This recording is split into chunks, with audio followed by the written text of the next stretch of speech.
CY365 digital ৰাজ্যৰ লাখ লাখ লোকৰ একাউণ্টত সোমাব ধন তালিকাত আপোনাৰ নাম আছে নে নাই আপুনি পৰীক্ষা কৰিব পাৰিব আপুনি কৰিছিল নেকি জিঅ' টেগিং গৃহহীন পৰিয়ালৰ বাবে মুহূৰ্তত ভাল খবৰ আহি পৰিছে 3,70,000 নতুন হিতাধিকাৰীয়ে লাভ কৰিব প্ৰধানমন্ত্ৰী আৱাস যোজনাৰ ধন এই মুহূৰ্তত জনাব সবিশেষ ৰাজ্যৰ লাখ লাখ লোকৰ একাউণ্টত এতিয়া সোমাব চৰকাৰী ধন এই মুহূৰ্তত হিতাধিকাৰীলৈ ভাল খবৰ তালিকাত কাৰ কাৰ নাম আছে আপোনাৰ নাম আছে নে নাই আপুনি চাব পাৰিব আপুনি কৰিছিল নেকি জিঅ' টেগিং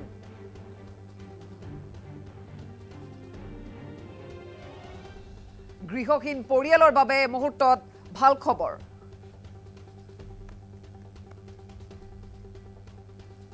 3,70,000 হিতাধিকাৰীয়ে প্ৰধানমন্ত্ৰী আৱাস যোজনাৰ ধন এতিয়া লাভ কৰিব মুখ্যমন্ত্ৰী হিমন্ত বিশ্ব শৰ্মাই মুকলি কৰিব এই ধন প্ৰতিটো সমষ্টিৰ দৰিদ্ৰ হিতাধিকাৰীয়ে লাভ কৰিব PMAYৰ ঘৰ আৰু কেঁচা ঘৰ থকা প্ৰতিটো পৰিয়ালে লাভ কৰিব প্ৰধানমন্ত্ৰী আৱাস যোজনাৰ জৰিয়তে ঘৰ আৰু 9 ডিচেম্বৰত একাউণ্টত আপোনাৰ একাউণ্টে টকা সোমাব চৰকাৰী ধন আপোনালোকে লাভ কৰিব ৰাজ্যৰ লাখ লাখ লোকৰ একাউণ্টত এতিয়া চৰকাৰী ধন সোমাব যেহেতু প্ৰধানমন্ত্ৰী আৱাস যোজনাৰ ধন এতিয়া হিতাধিকাৰীয়ে লাভ কৰিব তালিকাত আপোনাৰ নাম আছে নে আপুনি সেয়া পৰীক্ষা কৰিব পাৰিব যেহেতু PMAY ঘৰ বাবে আসলতে ধন লাভ কৰিব আপুনি জিঅ' টেগিং কৰিছিল নেকি আপুনি যদি জিঅ' টেগিং কৰিছিলে তেতে আপুনি চিন্তা কৰিব নালাগে অতি শীঘ্ৰে আপোনাৰ একাউণ্টত চৰকাৰী ধন আপুনি লাভ কৰিব গৃহহীন পৰিয়ালৰ বাবে মুহূৰ্তত এতিয়া ভাল খবৰ আহি পৰিছে যিসকলৰ কেঁচা ঘৰ যিসকলে জিঅ' টেগিং কৰিছিল তেওঁলোকে নতুন ঘৰ লাভ কৰিব 3,70,000 নতুন হিতাধিকাৰীয়ে লাভ কৰিব প্ৰধানমন্ত্ৰী আৱাস যোজনাৰ ধন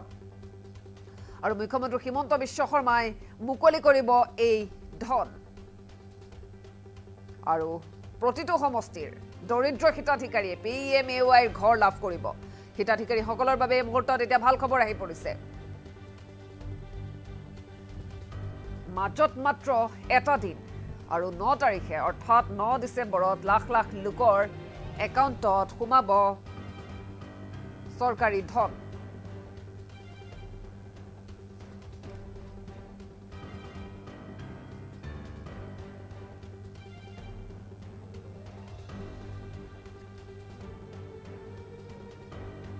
এই মুহূৰ্তত আমাৰ ওচৰত সেই মন্তব্য আছে ঘোষণা আছে আমি শুনাব বিচাৰিছো প্ৰধানমন্ত্ৰী আৱাস যোজনাৰ আৰ্থ সামাজিক সমীক্ষা হৈছিল 2018 চনত প্ৰধানমন্ত্ৰী আৱাস যোজনাৰ ঘৰৰ বাবে জিঅ' টেগিঙৰ ব্যৱস্থা হৈছিল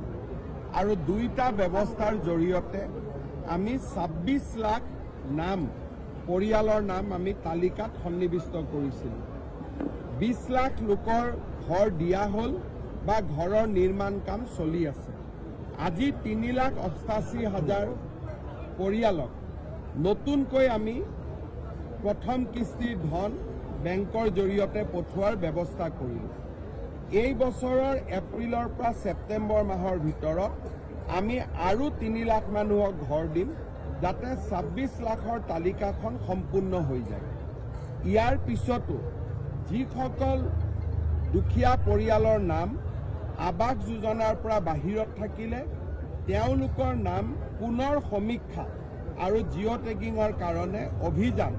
আমি যোৱা পৰহি দিনাৰ পৰা আৰম্ভ কৰিছোঁ জীৱিকা সখী বাইদেউসকলে এই অভিযান আৰম্ভ কৰিছে 27 তাৰিখে এই অভিযানৰ সামৰণি পৰিব 27ৰ পৰা 7 তাৰিখলৈকে ৰাইজে যাতে নিজেই যদি কাৰোবাৰ ঘৰত জীৱিকা সখী বাইদেউ নগ'ল বা কাৰোবাক অন্যায় কৰিলে তেতিয়া ৰাইজে যাতে নিজেই নিজৰ ফটোটো তুলি আপলোড কৰিব পাৰে তাৰ বাবেও আমি 26ৰ পৰা 7 তাৰিখলৈকে আন এটা মহা অভিযান আৰম্ভ কৰিম তাৰ পিছত যাৰ সঁচাকৈয়ে কেঁচা ঘৰ আছে প্ৰত্যেকগৰাকী মানুহৰ নামে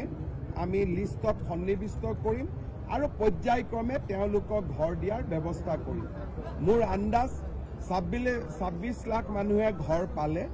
অসমত আৰু যদি 10-15 লাখ মানুহে ঘৰ পায় তেতিয়াহ'লে প্ৰত্যেকগৰাকী দুখীয়া মানুহৰ ঘৰে পকী হ'ব আৰু সেই দিনটোৰ বাবে আমি সকলোৱে মিলি একেলগে কাম কৰিছোঁ। 2011 চনত প্ৰধানমন্ত্ৰী আৱাস যোজনাৰ